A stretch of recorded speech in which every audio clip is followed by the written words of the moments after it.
Hey everybody, welcome to Infinite Realms. Today we're having Havok with Havok. Should I say Marvel's Havok? No, because this is Havok. Okay, now I know I don't really say much about the packaging because really what is there to say? I mean, there's some okay art on the back. I mean, it's just a typical Marvel Legends box, so it's going in the recycling bin anyway, so we won't really talk much about it. Now, looking at Havok in my history, I first remember him way back from Marvel Team Up with Spider-Man. This one has a interesting story to it. Basically, I was on vacation somewhere and I picked up Marvel Team Up with Havok, and in the process of that, I was reading through it, and then it ends on a cliffhanger with the living Pharaoh who has Spider-Man in his clutches, and you're like, oh man, what happens next? And of course, where I was on vacation and I didn't have anywhere around me that got, monthly books, I actually didn't know what happened. I knew Spider-Man survived. I saw later issues. So for a long time I was just like, what happened there? And it really killed me. Come along, and I'm gonna guess this was 7-8 years later, something like that. I see Marvel Tales reprints that exact issue of Spider-Man and Havok, and so I'm like, oh, because Marvel Tales was a reprint title at that point. I want to say it's around 85 maybe. And I just dated myself, didn't I? Because if I had the original, yeah, long time. Oh, yes, I'm an old man. So yeah, I finally got the second part that had Thor fighting the living Pharaoh, which was kind of cool and fun to see, actually.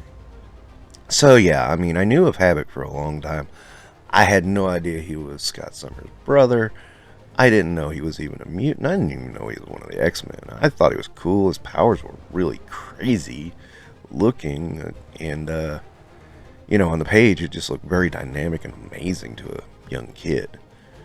And so, I knew of him from that time. And then, he'd pop up here and there. Most times in X-Men. And then he rejoined the X-Men again for a while and was messing around with Scott's ex-wife, Madeline. Not weird. Not at all. Yeah, we won't get into that, but Havok's had some ups and downs over the course of his career. He led X Factor for a little while, went out on his own for a long time, came back to X Factor, I do believe. Maybe I'm wrong on that. I don't know. Didn't really follow the new X Factor after they reformed it. And, it's been kind of tumultuous. What I like about this specific figure, though, it is that classic Havok that I remember from that Marvel Team Up, which is really awesome to me. I don't know if it's awesome for everybody else, but it's awesome for me. So, score 1 for me. Now, for the figure itself, Havok does come with these interesting effects that are brand new, which finally we're seeing some brand new stuff here. And they're blue, and while not perfectly emulating how it looks in the comic, it's a lot better than anything else we've had. Definitely better than like the Shockers effects that were recolored. And, he's it does kind of the back one does kind of limit his articulation in the back a little bit. It's not terrible though.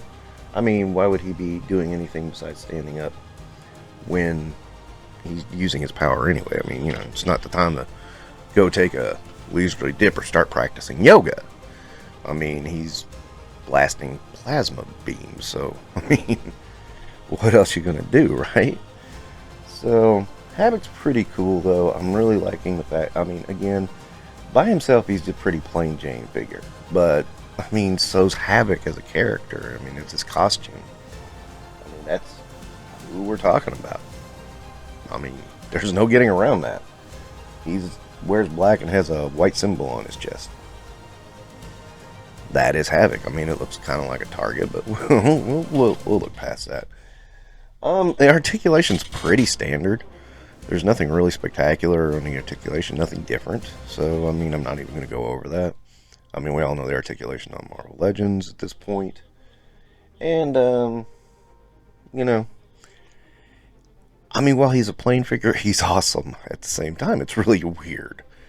You, you kind of have to have him in hand to appreciate it, because if you've ever been a fan of Havok's, I wasn't a big fan of his X Factor look. I was always a big fan of his original look. I just thought, that's Havok. I mean, he's kind of plain, but it makes him dynamic. It's a real odd juxtaposition there.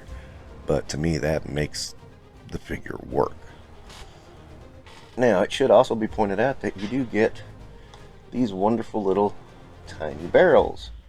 Now, I'll grant you that is something that's really more so for Homebreaker, but here's the catch. If you want to take this and, you know, use it as something else in a diorama or something, you can. It's not a bad idea. In fact, it's pretty cool. So, that's something to consider. I mean, let's just, for argument's sake, say Havok's the one you want from this wave, and that's it. Or maybe Havok and Wolverine. Because a lot of people want Wolverine. But let's say you just Havok and Wolverine. Boom. Done. And you get this nice diorama piece. So, after all that, what kind of rating am I going to give Havok? I'm going to go, I mean, despite the simplicity of this figure, I'm going to go 5 stars because I really, really, really like him. I like that simplicity, and I like that they built off of that simplicity rather than trying to make it more dynamic, as many figures of Havok have done in the past. It's a nice figure, it's a good figure, but there's nothing complicated about it. Which sounds weird, I know. But trust me on this, I think I know what I'm talking about. I will say this about the effects. It's kind of weird how they look when you like do a multi-directional attack.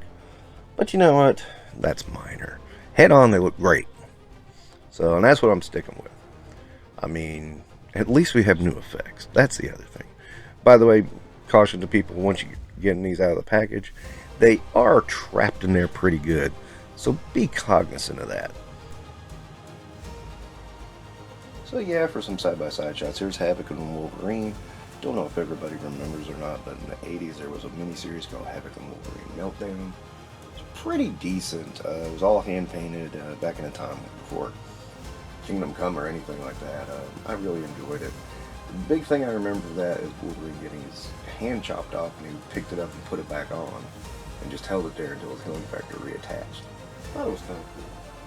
And of course, here's Havok with his brother Cyclops, and you know, I just realized I had Wolverine crouched down, or Havok crouched down in that last shot because I was trying to do an action shot. So, yeah, let me fix that real quick.